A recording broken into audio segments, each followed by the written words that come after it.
નમસ્કાર મિત્રો, welcome back to this channel. તો મિત્રો, આજે આપણે પેરેગ્રાફ રીડ કરીશું અને એમાં આવતા ઇંગ્લિશ વર્ડ શીખીશું, જેથી કરીને આપણી રીડિંગ કોમ્પ્રિહેન્શન અને વોકેબ્યુલરી આપણું સ્ટ્રોંગ થાય. ઠીક છે, ચલો શરૂ કરીએ. તો જો આપણું પેરેગ્રાફનું ટાઇટલ છે the power of small daily improvements. The power of એટલે કે એની શક્તિ કોની, સ્મોલ એટલે નાના નાના, મતલબ નાના, ડેઇલી એટલે દરરોજના, ઇમ્પ્રુવમેન્ટ્સ એટલે કે સુધારા, એટલે કે જે દરરોજના નાના નાના જે સુધારા છે એની શક્તિ, એના વિશેનો આ પેરેગ્રાફ છે. ઠીક છે, ચલો જોઈએ. Many people dream of achieving great success. એટલે કે ઘણા લોકો એવું સપનું જુએ છે કે એચિવિંગ ગ્રેટ સક્સેસ એટલે શું કહેવાય કે જીવનમાં સક્સેસ, ગ્રેટ સક્સેસ એટલે મહાન સક્સેસ એચિવ કરવાનું સપનું જુએ છે. બરાબર, ઘણા લોકો. But they often overlook the importance of small daily improvements. but એટલે કે પણ, બરાબર, અહીંથી વાક્ય જુદું પડે છે. પણ એટલે કે આને કોન્ટ્રાડિક્ટ કરે છે આ વાક્યને, એનો વિરોધાભાસ એમ. બટ they often તેઓ ક્યારેક ઓવરલુક એટલે કે અવગણે છે, અવગણવું. ઓવરલુક એટલે ટુ ઓવરલુક એટલે અવગણવું, વર્બ છે. Overlook the importance of small daily improvements એટલે કે જે એનું મહત્વ છે, કોનું મહત્વ, સ્મોલ ડેઇલી ઇમ્પ્રુવમેન્ટ્સનું મહત્વ જે છે એને અવગણે છે. બરાબર, કે ઘણા લોકો ગ્રેટ સક્સેસ એચીવ કરવાનું સપનું જુએ છે, પણ એ દરરોજ નાના નાના ઇમ્પ્રુવમેન્ટ્સનું જે મહત્વ છે એને એ લોકો ઓવરલુક કરે છે, એટલે કે અવગણે છે. Okay, a person who spends just 30 minutes each day learning a new skill may not notice immediate results. શું કહે છે? અ પર્સન એટલે કોઈ પર્સન who spends, કે આ જે પર્સન છે કે જે who spends કે ખર્ચે છે, સ્પેન્ડ એટલે કે ખર્ચું, સ્પેન્ડ એટલે ત્રીજો પુરુષ છે, સિમ્પલ પ્રેઝન્ટ ટેન્સમાં વાત કરે છે, એટલે ક્રિયાપદની પાછળ એસ લાગે છે. બરાબર, સ્પેન્ડની જગ્યાએ સ્પેન્ડ્સ થયું. બરાબર, spend just 30 minutes each day એટલે કે કોઈ એક વ્યક્તિ કે જે રોજના 30 મિનિટ આપે છે, સ્પેન્ડ એટલે કે આપવું એ તો ખર્ચું, minutes each day learning new skill એટલે કે નવી સ્કિલ લર્ન કરવામાં, may not notice immediate result કે એ તરત, ઇમિડિયેટ એટલે કે તરત જ, રિઝલ્ટ એટલે કે જે એના એ કોઈ એક્શન લીધા એનું રિઝલ્ટ, પરિણામ. ઓકે, તો એના તરત જ એ પરિણામ એને એ નોટિસ ના કરી શકે, એટલે કે એને એ પરિણામ ના દેખાય. બરાબર, શું કે છે કે અ પર્સન હુ સ્પેન્ડ એટલે કે કોઈ વ્યક્તિ અગર દિવસની 30 મિનિટ કોઈ એક સ્કિલ શીખવામાં આપે છે કે સ્પેન્ડ કરે છે, તો એને તરત જ એ પરિણામ ન પણ દેખાય. બરાબર, નોટ નોટિસ એટલે કે એને નોટિસ ન કરી શકે, એને ન દેખાય કે તરત એનું પરિણામ. શેનું પરિણામ? રોજની 30 મિનિટ કોઈ પર્ટિક્યુલર સ્કિલ શીખવા માટે આપવાથી 30 મિનિટનું તરત જ પરિણામ ન પણ દેખાય. બરાબર, હાઉએવર, આગળ શું કહે છે?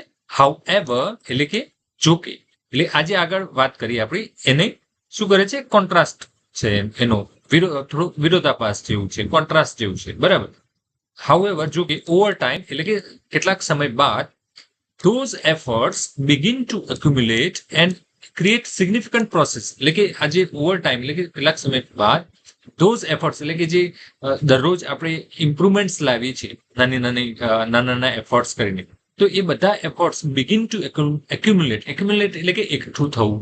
એક્યુમ્યુલેટનો મતલબ એકઠું થવું, એટલે બધા એફર્ટ્સ એકઠા થાય છે અને એન્ડ ક્રિએટ સિગ્નિફિકન્ટ પ્રોગ્રેસ એટલે કે એમાં સિગ્નિફિકન્ટ એટલે નોંધપાત્ર, પ્રોગ્રેસ એટલે કે સુધારો, કે એ નાના નાના એફર્ટ એક્યુમ્યુલેટ થાય છે એટલે ભેગા થાય છે અને શું કરે છે? નોંધપાત્ર સુધારો ક્રિએટ કરે છે, એટલે એમાં નોંધપાત્ર સુધારો જોવા મળે છે એમ, દરરોજ નાના નાના ઇમ્પ્રુવમેન્ટના લીધે, over the period of time એટલે કે થોડા સમય પછી, એટલે કેટલાક સમય પછી એમ, એવું કેવું છે. સક્સેસફુલ ઇન્ડિવિજ્યુઅલ્સ એટલે કે જે સક્સેસફુલ લોકો હોય છે, ઇન્ડિવિજ્યુઅલ કોઈ પણ મતલબ વ્યક્તિ, એ સક્સેસફુલ લોકો જે છે, ઇન્ડિવિજ્યુઅલ્સ અન્ડરસ્ટેન્ડ સમજે છે, ધેટ શું સમજે? સક્સેસફુલ ઇન્ડિવિજ્યુઅલ જે છે એ એવું કે સક્સેસફુલ લોકો જે છે એવું સમજે છે, શું સમજે છે? That growth is rarely instantaneous, કે જે ગ્રોથ છે આપણામાં જે શું કહેવાય કે આપણે કહે છે ને ગ્રોથ કે સુધારો કે સક્સેસ જે કંઈ છે એ રેરલી એટલે ભાગ્યે જ ઇન્સ્ટન્ટેનિયસ એટલે કે ઇન્સ્ટન્ટેનિયસ નો મતલબ એ ભાગ્યે જ તાત્કાલિક મળતો હોય છે. આપણને જે ગ્રોથ છે તાત્કાલિક ભાગ્યે જ મળે છે. કોઈકને જ એવું હોય કે તરત જ એને સ્ટાર્ટ કર્યું એમાં ઇમ્પ્રુવમેન્ટ કરવાનું અને એને તરત જ એને ગ્રોથ મળી, ના, એવું ભાગ્યે જ હોય છે એવું કહેવાનો મતલબ છે. એવું સક્સેસફુલ લોકો સમજે છે, એવું કેવું છે. જો સક્સેસફુલ ઇન્ડિવિજ્યુઅલ અન્ડરસ્ટેન્ડ, એ લોકો એવું સમજે છે કે જે ગ્રોથ જે છે એ ભાગ્યે જ તાત્કાલિક હોય છે. બાકી તાત્કાલિક ન મળે, over the period of time મળે, નાના નાના એફર્ટ્સ ભેગા થાય ત્યારે મળે, જે આપણે આગળ જોયું. બરાબર. ઇન્સ્ટન્ટેનિયસ નો મતલબ શું થાય? તાત્કાલિક. રેરલી એટલે કે ભાગ્યે જ તાત્કાલિક હોય છે એમ. ઇન્સ્ટેડ ની જગ્યાએ એવું કેવું છે ને તેના બદલે it is the result of consistent action, કે એ જે છે એ શું છે? સક્સેસ કે ગ્રોથ જેની આપણે વાત કરીએ છીએ. It is the result of, એ શેનું પરિણામ છે? ઓફ કન્સિસ્ટન્ટ એક્શન એટલે કે સતત પ્રયાસ, સતત એક્શન જે લઈએ છે એનું રિઝલ્ટ એમ. Even when motivation fades, even when એટલે કે ક્યારેક મોટિવેશન ફેડ્સ થાય. ફેડ્સ એટલે કે ધીમે ધીમે ઓછું થવું.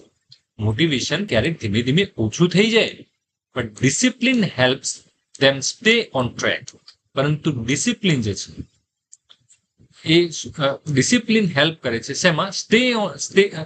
Helps them stay on track એટલે કે યોગ્ય માર્ગ પર રહેવા માટે ડિસિપ્લિન હેલ્પ કરે છે. એટલે કે તમે જ્યારે સક્સેસ મેળવવા માંગતા હોય ત્યારે કેટલાક એક્શન લેવા જરૂરી હોય, પરંતુ એક્શન આપણે શું હોય છે કે મોટિવેશનના આધારે આપણે લેતા હોય છે. પરંતુ અગર આપણે મોટિવેશન તો શું હોય, ધીમે ધીમે ઓછું થઈ જાય એવું કેવું છે કે મોટિવેશન ઓછું થઈ જાય, પરંતુ જે ડિસિપ્લિન છે ને એ આપણને ટ્રેક ઉપર રહેવામાં મદદ કરે છે. એટલે કે આપણે જે માર્ગ નક્કી કર્યો છે એ માર્ગ ઉપર આપણને ટકી રહેવા માટે મદદ કરે છે એવું કેવું છે. ફોર એક્ઝામ્પલ, અહીંયા એક્ઝામ્પલ લઈને સમજાવે છે. For example, a student who reads a few pages every day will eventually develop a strong vocabulary and better comprehension skill. એટલે એક સ્ટુડન્ટ જે છે એ શું કરે કે દિવસના કેટલાક પેજ વાંચે દરરોજ. દિવસના એક ફ્યુ પેજ એટલે બહુ ઓછા, બહુ થોડા પેજ દરરોજ વાંચે. વિલ ઇવેન્ચ્યુઅલી કે ઇવેન્ચ્યુઅલી આગળ જતા, ઇવેન્ચ્યુઅલી આખરે, અંતે એમ. ઇવેન્ચ્યુઅલી નો મતલબ થાય આખરે યા તો અંતે. વિલ ઇવેન્ચ્યુઅલી ડેવલપ, શું ડેવલપ કરે છે? Strong vocabulary and better comprehension skill.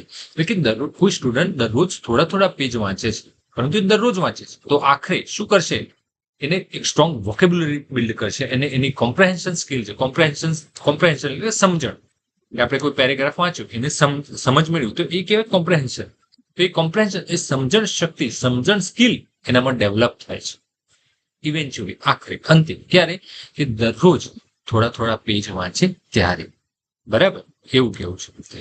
Similarly કે તે જ રીતે, આ એક્ઝામ્પલ છે. બીજું એક એક્ઝામ્પલ આપ્યું છે. બરાબર, અહીંયા કન્ટિન્યુએશનમાં છે. સિમિલરલી તે જ રીતે, an employee who continuously learns new technique becomes more valuable in the workplace. એટલે કે કોઈ એમ્પ્લોય છે જે કન્ટિન્યુઅસલી સતત લર્ન્સ એ શીખે છે, ન્યૂ ટેકનિક, નવી ટેકનિક શીખે છે, becomes a more valuable in the workplace. એટલે કે એ પોતાના વર્કપ્લેસ પર એ વેલ્યુએબલ એમ્પ્લોય બની જાય છે, વેલ્યુએબલ પર્સન બની જાય છે. કેમ કે એ દરરોજ કન્ટિન્યુઅસલી એ લર્ન કરે છે નવી નવી ટેકનિક્સ, નવી નવી skill. The key lesson is simple. Do not underestimate the power of steady efforts. એટલે કે કી લેસન એટલે કે મુખ્ય બોધપાઠ શું છે? આજે આખું આપણે ચર્ચા કરી પેરેગ્રાફ હતો, એ મુખ્ય બોધપાઠ શું? કી લેસન એટલે મુખ્ય બોધપાઠ, મુખ્ય શીખ એટલે કે ઇમ્પોર્ટન્ટ શિખામણ, એવું કેવું છે. કી લેસન નો મતલબ એવું છે. ઇઝ સિમ્પલ એટલે કે સિમ્પલ છે. શું છે? Do not underestimate. તમે ક્યારે અંડર એસ્ટિમેટ કરવું એટલે અવગણવું, એને ઓછું આંકવું, કે એવું ઓછું ના આંકો. કોને? The power of study efforts, કે જે સ્ટડી એફર્ટ્સ છે, સતત તમે જે એફર્ટ્સ કરો છો એની જે શક્તિ છે એને તમે ઓછું ન આંકો.